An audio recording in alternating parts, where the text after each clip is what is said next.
د سوکنو تاڼې په حدود ترنا فارم کې نن سهار 3 کسان وژل شوي دي.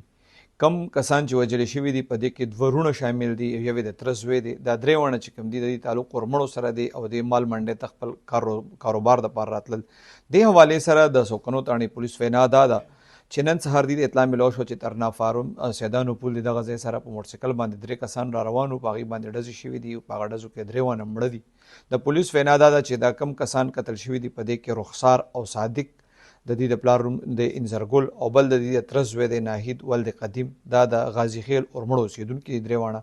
د پولیس وینا دا ده چې دوی په 4 کسانو باندې داویداري کړې ده او دا 3 کسان چې کوم قتل شوي دي نو دوی د کور را روان اورمړو نه دلته مال منډۍ ته راتلل. د نن ورځ چې کوم دی په دلته کالا منډۍ کې د مال منډۍ لګي نو دا 3 واړه دې ته دې دپاره را روان وو. پولیس وی د دې مخکې خپل د ملزمانو سره څه تکرار شوی، مخکې مو سره څه مسله را روانه وه. پولیس وی د 4 ملزمانو خلاف FIR درج شوی دی او د هغې د ګرفتارۍ دپاره چاپې وهل شروع شوي دي. خو سره دست انفارمیشن چې کومونه هغه دا و چې 3 کسان مړه دي، 2 پکې رونه دي، یو یې تره زوی دی.